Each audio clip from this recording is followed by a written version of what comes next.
इंदौर के ब्रजेश्वरी इलाके में देर रात एक भीषण अग्निकांड में 7 लोगों की दर्दनाक मौत हो गई। प्रारंभिक जानकारी के मुताबिक हादसा इलेक्ट्रॉनिक कार की चार्जिंग के दौरान हुआ। शॉर्ट सर्किट से हुआ है। घटना रात करीब 3:30 बजे की बताई जा रही है। आग ने देखते ही देखते पूरी 3 मंजिला इमारत को अपनी चपेट में ले लिया। इस दौरान घर में रखे एलपीजी सिलेंडरों में भी जमकर ब्लास्ट होने से आग और भड़क गई। परिवार के लोगों ने घर से बाहर निकलने का काफी प्रयास किया, लेकिन वे सफल नहीं हो सके क्योंकि सुरक्षा के लिए लगाए गए घर के इलेक्ट्रॉनिक लॉक जाम हो चुके थे। इसके कारण परिवार के लोग बाहर नहीं निकल सके। इस हादसे में 8 लोग जिंदा जल गए, जबकि 3 घायलों को गंभीर हालत में अस्पताल में भर्ती कराया गया है। कुछ लोगों को पड़ोसियों ने पीछे की ग्रिल तोड़कर बचाया। दुखद हादसे के बाद प्रशासन ने जांच के आदेश दिए और इलेक्ट्रिक वाहनों की सुरक्षा को लेकर नए नियम बनाने की भी बात कही जा रही है। देखिए ये जो यहाँ पर हम लोग खड़े हैं ब्रजेश्वरी एनेक्स पे, ये फायर एक घर पे लगा हुआ था और कारण अभी हम लोग एसेस कर रहे हैं, बट जो व्हीकल चार्जिंग का पॉइंट था उससे ही आग लगने की अभी संभावना बताई जा रही है। और बहुत ही दुखद घटना थी। 6 लोग की इसमें दुखद मृत्यु हो चुकी है। अभी हमारी टीम रेस्क्यू कर भी रही है, देख रही है। अभी एक फ्लोर पर हमारी टीम और काम कर रही है कि वहाँ पर कोई व्यक्ति फंसा ना हो, और इसको देखा जा रहा है।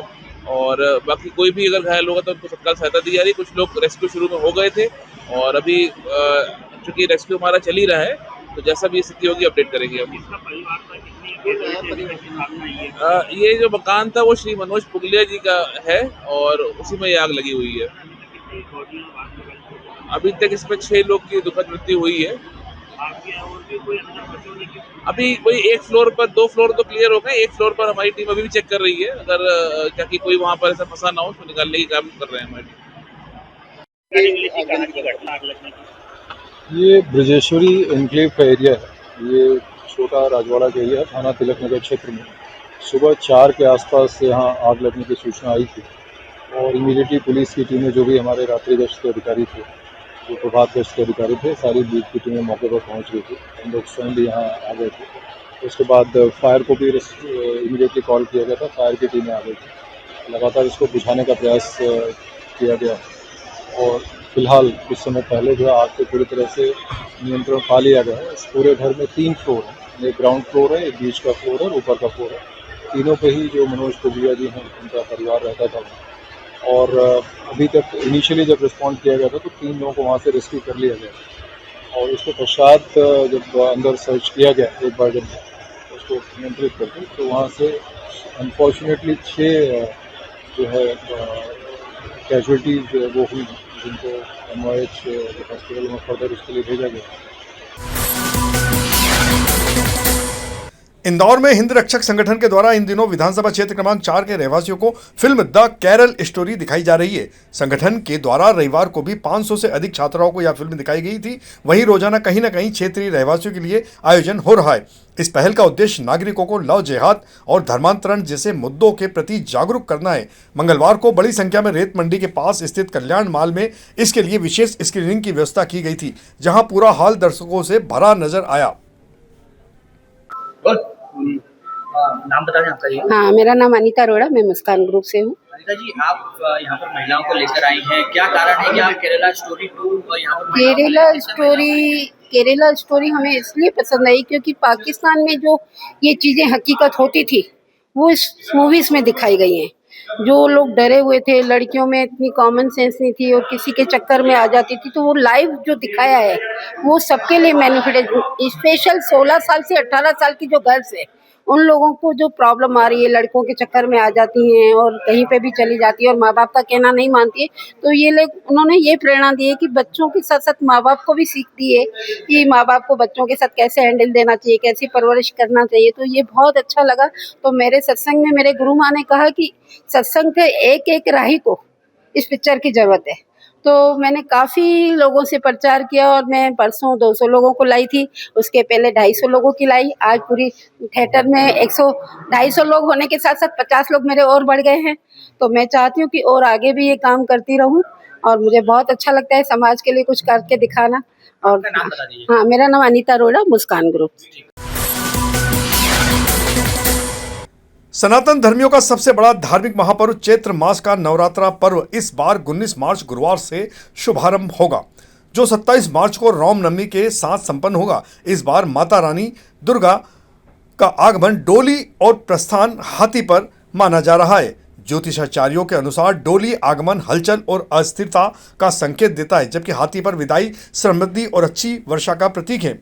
आचार्य रामचंद्र वैदिक ने घट स्थापना के शुभ मुहूर्त बताए हैं। इधर शहर के मंदिरों में तैयारियां तेज है और श्रद्धालुओं में भी बाहरी उत्साह देखा जा रहा है। 9 दिनों तक पूजा अर्चना और धार्मिक आयोजनों का दौर अब लगातार चलेगा। वासंतिक नवरात्र, चैत्र नवरात्र, राम नवरात्र, माँ डोली पर सवार होकर आएगी और हाथी पर बैठकर विदा होगी। चैत्र शुक्ल प्रतिपदा से भारतीय नववर्ष का आरंभ होता है। इस वर्ष स्थितियां कुछ विपरीत बनी हुई है। अमावस्या युक्त प्रतिपदा से नववर्ष आरंभ होगा। इस प्रकार की स्थिति 72 वर्षों के बाद निर्मित हुई है। 19 मार्च गुरुवार को 6:53 के बाद प्रतिपदा तिथि प्रारंभ होगी, जो दूसरे दिन प्रातः 4:42 तक रहेगी। अतः इस वर्ष प्रतिपदा तिथि का क्षय होने से यह स्थिति निर्मित हुई है। चैत्र शुक्ल प्रतिपदा को गुड़ी पड़वा के नाम से भी जाना जाता है। भारतीय नव संवत्सर का आरंभ चैत्र शुक्ल प्रतिपदा से होता है। संवत्सर 2083 का शुभारंभ जो है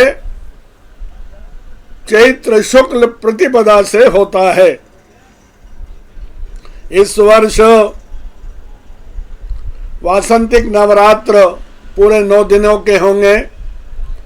19 मार्च गुरुवार से भारतीय नववर्ष का आरंभ होगा। वहीं 27 मार्च रामनवमी को नवरात्र का समापन होगा। नवरात्र पूरे 9 दिनों के होंगे। प्रथमम शैलपुत्री च, द्वितीयम ब्रह्मचारिणी, तृतीयम चंद्रघंटेति कूष्मांडेति चतुर्थकम, पंचमं स्कंदमातेति, षष्ठं कात्यायनीति च, सप्तमं कालरात्रीति, महागौरीति चाष्टमम। विक्रम उत्सव 2026 के तहत आकाशवाणी इंदौर द्वारा लोक रंग उत्सव का भव्य आयोजन किया गया। आकाशवाणी परिसर में आयोजित इस कार्यक्रम में मालवा, निमाड़, बुंदेलखंड और जनजाति अंचलों की लोक परंपराओं की मनमोहक प्रस्तुतियां भी देखने को मिली। मुख्य अतिथि राजेश सिंह कुशवाहा और मुख्यमंत्री के सांस्कृतिक सलाहकार श्री राम तिवारी ने लोक संस्कृति के संरक्षण पर जोर दिया है। कार्यक्रम की शुरुआत दीप प्रज्वलन से हुई। मालवी, निमाड़ी, बुंदेलखंडी और गोंडी लोक नृत्य दर्शकों को काफी पसंद आया। बड़ी संख्या में कला प्रेमियों की मौजूदगी ने इस आयोजन को सफलतापूर्वक संपन्न होना बताया है।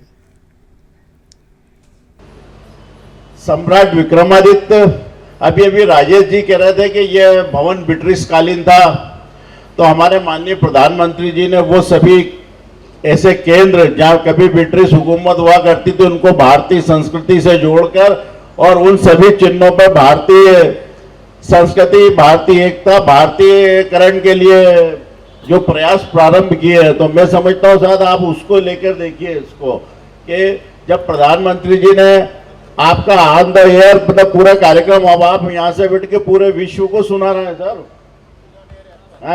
जो आपका ऐप है उसके अंतर्गत। और राजेश कुशवाहा जी, नरेश शर्मा जी, दिनेश दिग्गज जी और आपके अपने संजीव मालवी जी, उन लोगों को धीरे धीरे करते हुए ये एक तरह का दुनिया का सबसे बड़ा दीर्घ अवधि तक चलने वाला और बहुआयामी गतिविधियों का उत्सव बना। और इसमें तमाम जो साथी हैं, दोस्त हैं, सबका सहयोग रहा है और मैं भी कुछ गिलहरी सेवा ही कर रहा हूँ। दूसरी बात, ये विक्रमोत्सव मैंने बाकी विस्तार तो ठीक है,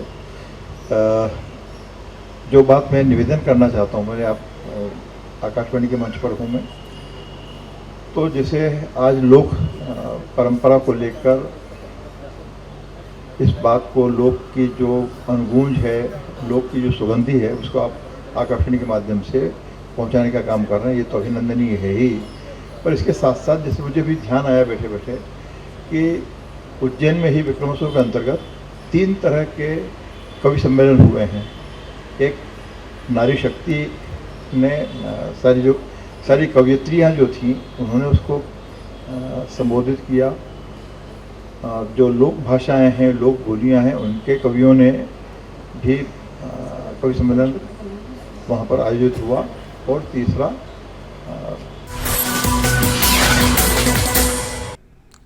इंदौर में एरोबिक्स थेरेपी का 3 दिवसीय प्रशिक्षण सत्र 15वीं बटालियन में संपन्न हुआ। समापन अवसर पर डीएसपी बघेल ने कहा कि पहला सुख निरोगी काया और नियमित वर्कआउट से ही स्वस्थ जीवन संभव है। उन्होंने प्रतिभागियों से सीखी गई तकनीकों को दैनिक जीवन में अपनाने की भी अपील की है। एरोबिक्स क्लब मैघदूत के मुख्य प्रशिक्षक जितेंद्र मेश्राम ने बताया कि ऐसी गतिविधियां कार्यक्षमता बढ़ाने में सहायक है। कार्यक्रम में मेजर लोकेंद्र सिंह सिसोदिया सहित कई प्रशिक्षक और प्रतिभागी मौजूद थे। अंत में सभी का आभार व्यक्त किया गया। इंदौर लोकायुक्त संगठन ने बड़वानी जिले में बड़ी कार्रवाई करते हुए बीआरसी महेंद्र सिंह राठौड़ को 5,000 रुपए की रिश्वत लेते रंगे हाथों गिरफ्तार किया है। शिकायतकर्ता शिक्षक जितेंद्र सोनी ने स्कूल शौचालय मरम्मत कार्य के प्रमाण पत्र के लिए रिश्वत मांगने की शिकायत की थी। जांच में आरोप सही पाए गए, जिसके बाद ट्रेप दल ने राजपुर स्थित एसबीआई एटीएम के पास कार्रवाई की है। इस मामले में सब इंजीनियर अश्विन डागर की भूमिका भी सामने आई है। आरोपियों के खिलाफ भ्रष्टाचार निवारण अधिनियम सहित अन्य धाराओं में केस दर्ज कर आगे की कार्रवाई जारी है।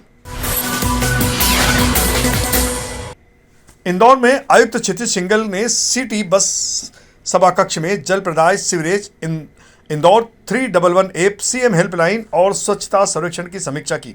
उन्होंने दूषित पानी और जल आपूर्ति से जुड़ी शिकायतों का समय सीमा में निराकरण करने के भी निर्देश जारी किए हैं। ग्रीष्मकाल को देखते हुए टैंकर से जल प्रदाय के लिए प्रभावी क्षेत्रों का आकलन करने को कहा गया है। जल गुणवत्ता बनाए रखने हेतु नियमित क्लोरिकेशन और सैंपलिंग के निर्देश भी दिए गए हैं। साथ ही शहर में हाकर जोन के लिए शासकीय भूमि चिन्हित करने के भी लिए कहा गया है। बुधवार को इंदौर के संभागायुक्त कार्यालय में बम से उड़ाने की धमकी मिलने से हड़कंप मच गया। यह धमकी किसी ने शासकीय ईमेल के जरिए भेजी थी, जिसके बाद प्रशासन और पुलिस अलर्ट मोड पर आ गई। एहतियाती के तौर पर संभागायुक्त कार्यालय और भूतल पर स्थित संभागीय श्रम आयुक्त कार्यालय को तत्काल खाली कराया गया। साथ ही बीडीएस टीम के साथ एमजी रोड थाना पुलिस मौके पर पहुंची और सर्चिंग अभियान शुरू किया गया। आधुनिक उपकरणों और डॉग स्क्वाड की मदद से कार्यालय के हर कमरे की बारीकी से जांच की गई। हालांकि जांच के दौरान कोई भी आपत्तिजनक वस्तु नहीं मिली है। मौके पर एससीपी, एमजी रोड और थाना प्रभारी सहित पुलिस के वरिष्ठ अधिकारी भी मौजूद रहे और पूरे परिसर की सघन तलाशी जारी रही। कमिश्नर कार्यालय और राजस्व कार्यालय, जो राजस्व कमिश्नर कार्यालय है, दोनों से एक सूचना हमारे पास आई थी फ़ोन पे कि यहाँ पर हमको एक बम की सूचना मिली है, जो बाथरूम में और जहाँ पब्लिक एक्सेस रहती है वहाँ पर सूचना है, जो 2:10 पर साइलेंट बम है, फटेंगे। ऐसी सूचना पर तुरंत एहतियात के तौर पर टीआई एमजी रोड को और मेरे पास जो बल उपलब्ध था सबको बुलवाया गया। बुलाने के बाद पूरा परिसर खाली कराया गया और हमारी बीडीडीएस टीम जो इसमें एक्सपर्ट उनको बुलाया गया, डॉग स्क्वाड, स्नाइपर डॉग वगैरह बुलाए गए और सारों को बुलाकर पूरा ऑफिसेस खाली कराकर सर्च की गई है। सभी संभव स्थानों पर सर्च की गई। अभी तक ऐसी कोई चीज़ नहीं मिली है। जो मेल आया है उस मेल की भी ट्रैक किया जा रहा है। हमारे क्राइम ब्रांच को भी इसमें लगाया गया है। ये अभी तमिलनाडु मात्र लिखा हुआ है, इसमें पूरा हम करेंगे, उसके बाद हम अग्रिम कार्रवाई करेंगे। तो इस तरह के पहले भी क्या आपको लगा शरारती तत्व है या फिर? अब ये अभी एक बहुत प्राइमरी स्टेज है, इस पर कह पाना संभव नहीं, लेकिन हम जांच कर रहे हैं इसकी। तो यह थी हमारी आज की प्रमुख खबरें। खबरों का सिलसिला आगे भी जारी रहेगा। इंदौर से जुड़ी ताजा और महत्वपूर्ण जानकारियों के लिए आप हमारे दोपहर न्यूज चैनल से लगातार जुड़े रहने के लिए सबसे पहले इसे सब्सक्राइब करें। यदि आपके पास भी कोई महत्वपूर्ण खबर या जानकारी हो तो आप दोपहर न्यूज चैनल पर दिए गए नंबर के आधार पर संपर्क कर सकते हैं। धन्यवाद।